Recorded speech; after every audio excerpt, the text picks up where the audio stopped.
So when Kamala Harris dodges a simple question, you, the interviewer, go, excuse me, Madam Vice President, with all due respect, you're not even coming close to answering my question. If you don't want to, that's fine. We'll go to another question. But I want to give you another chance. Would you like to answer the question I asked? That would have thrown Harris off her game. She would not have answered, no matter what he did. But it would have been polite. Bear had to do it polite, but it would have signaled to the audience, hey, we're getting jobbed here. She's not going to answer the questions, no matter what. That's called narrating the interview in real time. Now, I've done that for years, okay? I tell people when I was interviewing Donald Trump, I would go to Trump. So you're not gonna tell me what you're gonna do in this situation. And he goes, that's right, I'm not telling you. That's how you do it.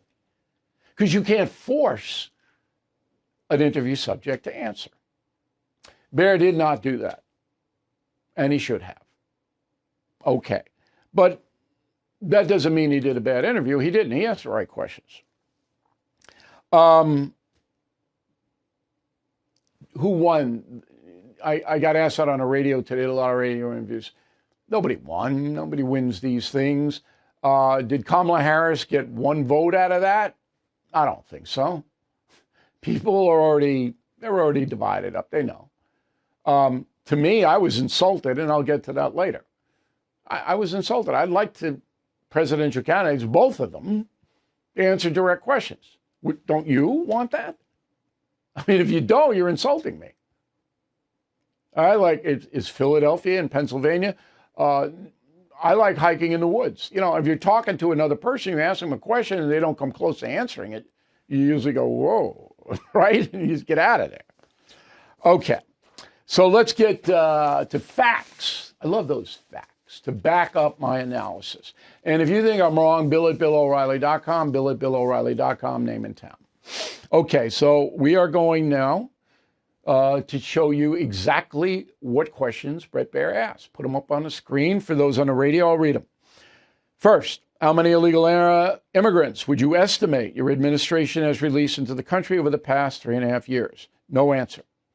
Looking back, do you regret the decision to terminate remain in Mexico at the beginning of your administration? No answer. Do you owe the families of Laken Riley and other women who were killed an apology? No answer, no apology. You said repeatedly the border was secure when, in your mind, did it start becoming a crisis? Not even close to being answered. So, are you in support of using taxpayer dollars to help prison inmates or detain illegal aliens to transition to another gender? Or you want to pay for convicts to become girls when they're boys? That's the question. Didn't answer it, says she'll obey the law. Okay. Next question. Why do you think more people say they trust Trump on the economy than they trust you? No answer. Next question. So you're not Joe Biden, you're not Donald Trump, but nothing comes to mind that you would do differently from the Biden administration? I'm going to play you that soundbite. It's eerie. Okay? Didn't answer. 8th question. Your campaign slogan is a new way forward. It's time to turn the page. You've been vice president for 3.5 years. What are you turning the page from? Not even close. 9. When did you first notice that President Biden's mental faculties appeared diminished? Now, that was an important question, and she got angry about that question. She wouldn't answer it. And the final question, what do you say to critics? Look at the actions of your administration, say you're not acting like Iran is the #1 threat. That was wishy-washy. I wouldn't have not gotten into that. That question really, it's hard to take that anywhere. So all of those questions were not answered. So let's, as Warner Wolf used to say, go to the videotape.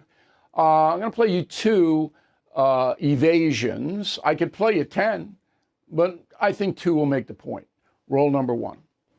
So you're not Joe Biden, you're not Donald Trump, but nothing comes to mind that you would do differently? Let me be very clear. My presidency will not be a continuation of Joe Biden's presidency. And like every new president that comes in to office, I will bring my life experiences, my professional experiences, and fresh and new ideas. I represent a new generation of leadership. That's not what the question was. The question was, are you going to do anything differently?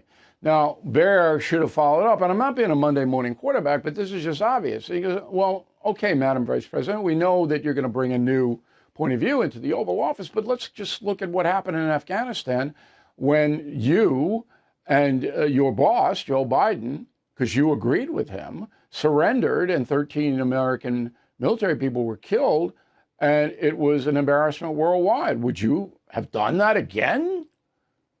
That's what you got to do in those situations. Very, very simple, clear. You're going to repeat Afghanistan? Because I don't think she'd answer it. She'd go into, well, we were there 35 years, we had to get out, and Trump did this and Trump did that. I got it. I know what she's going to do. But as the interviewer, you've got to just tee it up so that there's, it's like, what are you doing? All right, second one is about illegal immigration. Go. How many illegal immigrants would you estimate your administration has released into the country over the last 3.5 years? Well, I'm glad you raised the issue of immigration because I agree with you. It is a topic of discussion that people want to rightly have. And you know what I'm going to talk about. Yeah, but right do you, now, just a number, do you think it's 1 million, 3 million? Brett, let's just get to the point. Okay, the point is that we have a broken immigration system that needs to be repaired. So, Brett, blank you, I'm not answering your question. I'm not going to put a number on it because the number is embarrassing. It's about 15 million, and I'm not going to say that because I'm going to say that we need to repair it, but it's not our fault. It's Congress's fault and Trump's fault. It's like, okay, when does the Twilight Zone stop? Let me give you one more because this one offended me greatly. Go. When did you first notice that President Biden's mental faculties appeared diminished?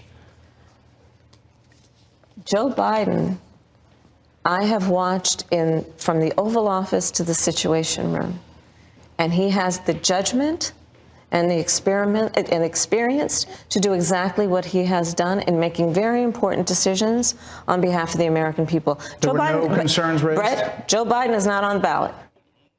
Well, if he has the judgment and the experience to make very important decisions, what the deuce are you doing there, lady? Hey, Bill O'Reilly here. America is at a breaking point. Record inflation, interest rates, debt. The last thing we need is more reckless government spending and higher taxes, and they could happen. But a Harris presidency could bring us into that zone, plus a hit to your retirement savings. So protect your savings with American Hartford Gold. They'll help you secure your retirement by diversifying with physical gold and silver.